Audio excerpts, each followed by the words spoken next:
What's happening, beautiful people? It's Grateful Panic. I appreciate you stopping by today to take a look at the M2 Backup.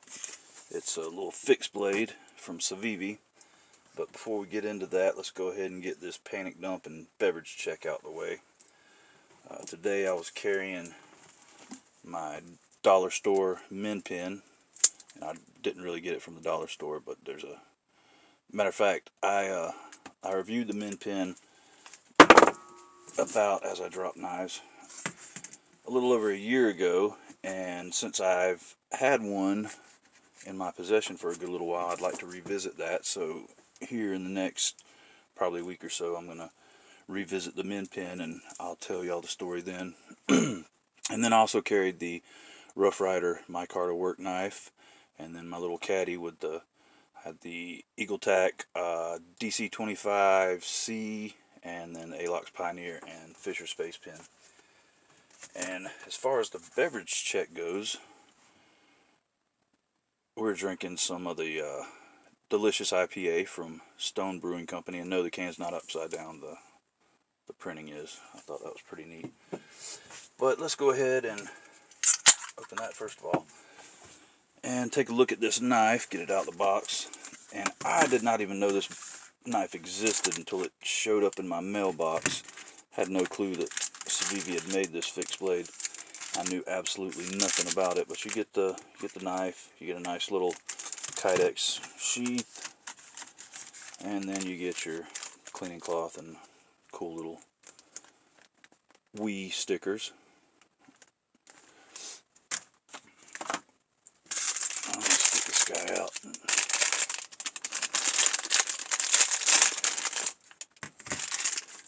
And this, obviously, just by looking at it, is a tactical fixed blade. Let me wipe this off. And when I first pulled it out of the box, I said, dang, this looks like a Terzula knife. And I was checking out the sheath and opened it up. And I don't know if you can see it, but a little bit right there, it says Terzula on the clip. I said, well, dang, it is a Terzula knife. Then I started looking at the knife. It says Alexander knives on it. Oh, come on. Well, you can't see it, but it's there, I promise. I wouldn't lie to you. So I had absolutely no idea who this Alexander was. I had to do a little bit of research. Turns out he is a young cat that is based out of Denver, Colorado. And he was actually Bob Terzula's protege. I think he's still mentoring under him, or Bob's mentoring him. But anyway, back when he was 16, he convinced Bob Terzula to teach him how to make a knife. He made a knife and presented it at the Professional Knife Makers Association show and won Best New Maker of the Year. And then it just kind of went from there. He's designed this knife for Civivi, and he's got a website. I'll drop it in the description, but it's alexanderknives.com. There's not a whole lot of information. It's mostly just there's a gallery where you can check out some of the knives he's made, and he does actually have a fixed blade on there that you can tell that this was inspired by. So let's go ahead and get these specs out of the way, and then we can get down to the meat and taters. But you got an overall length of 7-inch 810 thousandths, so almost 8 inches long overall. Got a blade length of 3 inches and 90 thousandths. You have a handle length of 4 inches and 780 thousandths. Got a blade thickness of 160 thousandths and a handle thickness of 470 thousandths, so almost half an inch thick there. And you got a weight of 5.09 ounces. You got G10 handle scales. It's a full tang pinless construction, and then you've got the steel is D2. It's got a pretty wicked hollow grind. I don't know if you can pick that up on the camera, but yeah, it's got a nice little hollow grind, a little false edge here on the spine. And this part of the spine right here is actually 90 degreed. This knife isn't in stock anywhere that I could find. I guess it hasn't hit the stores yet, but everything just says out of stock. But it looks like the retail price on it is going to be $70. And honestly, this is going to be more of an overview, because I don't really think I can do an honest 100% review on a knife if I haven't used it for its intended purposes. And I don't do a whole lot of knife fighting, so I didn't get to use it for its intended purpose. So I'm just going to show you the knife and basically give you my opinion on it. And as its intended purpose of being a tactical fixed blade, I've got one kind of major problem, and then another, I don't know. I've got two problems with it, basically. As a knife, it's a good knife. It's a good looking knife. It feels great in the hand. It's not too heavy at all. I mean, it's barely heavier than a lot of folding knives, so I mean, that's not a big deal. The Ergos are absolutely fantastic on it. I mean, you can grip it back here. You can move on up. You got two finger grooves here, and it feels great in the hand. Well, my problem is, first off, it's a guardless knife, so there's no guard to keep your hand from sliding up onto the blade. And this G10 is not very grippy. It's kind of that harder, kind of smooth G10. So I would kind of be afraid. And with the blade shape, it's a short blade, so I don't think it's really meant for slashing. But with this false edge and this really fine point, it feels more like a piercing weapon. So if your main purpose in using this knife is to stab somebody, I'd be afraid my hand would slide up onto that blade.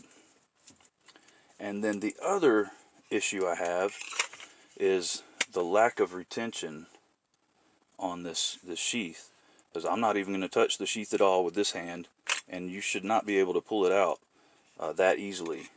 You know, it should grip it hard enough to where you have to push with your thumb and then pull it out. And I'm guessing this would be aimed at LEO and military, and a lot of those guys like to wear it, especially military. They like to wear it inverted, like this, on the suspenders of their web gear. Well, if you're doing a little bit of running and you jostling, and next thing you know, your knife's come out and you've lost your backup. So that's another issue I have with it. And I think if that is the intended purpose, if they literally intend for military and law enforcement to use this as a backup weapon, as kind of a last line of defense, I think those are two things that should be addressed and fixed. But I mean, other than that, it's a great looking knife. I think it's really got a really attractive profile. I mean, it does look a little bit funny because you got this big old long handle and then just a little stubby blade. It kind of reminds me of like a razor knife or something. But yeah, that's pretty much all I have on this. There's not much you can really say about a fixed blade. Not a whole lot to talk about when it comes to the action or blade centeredness or anything like that. So, I mean, yeah, I think it's a good knife, and I think it's got the potential to be a great knife if they just fix a couple of things. And but so I can't really give it a 1 3/4 thumbs up, because I'd feel bad saying, yeah, this is a great knife, and you guys should buy it, use this as your backup weapon, and then somebody gets killed because of it. But yeah, other than that, that's all I have on the review. But I do have a favor to ask you guys.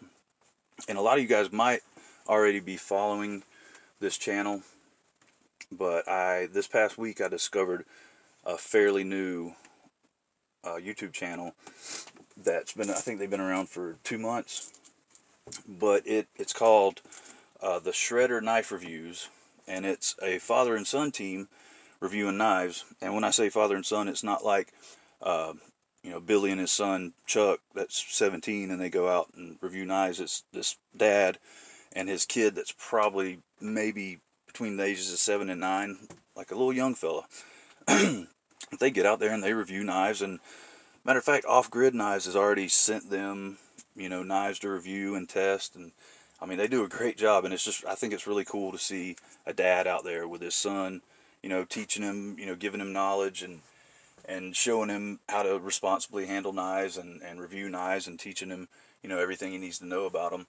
So if you would, head on over to the Shredder knife reviews. I'll put the link to that in the description too, and also their Instagram. You know, go give them a follow, go subscribe to their YouTube channel, and tell them I sent you, and you know, comment and say hey to the guys, because you know, they're really cool guys, and I think they'd get a kick out of that. I think they'd really appreciate that.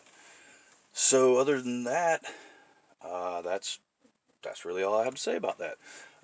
So join me again next time.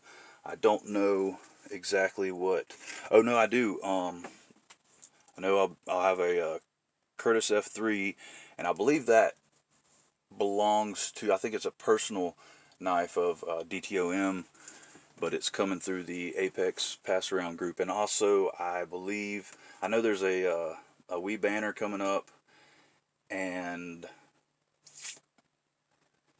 oh, it's a Gareth Bull knife. It's not the front flipper deal. I can't remember. It's got a really weird name, but that's coming up as well. And I know the Curtis should be delivered today or maybe tomorrow, and there's another knife with it, and I'm not sure if it's the banner or the Gareth Bull knife. But so we'll have those coming up probably this week. But other than that, guys, you know, thank you for stopping by, and you're welcome anytime. And while you're out there doing your thing and having a great week, just go ahead and do something nice for somebody today. All right, guys, appreciate it. Bye-bye.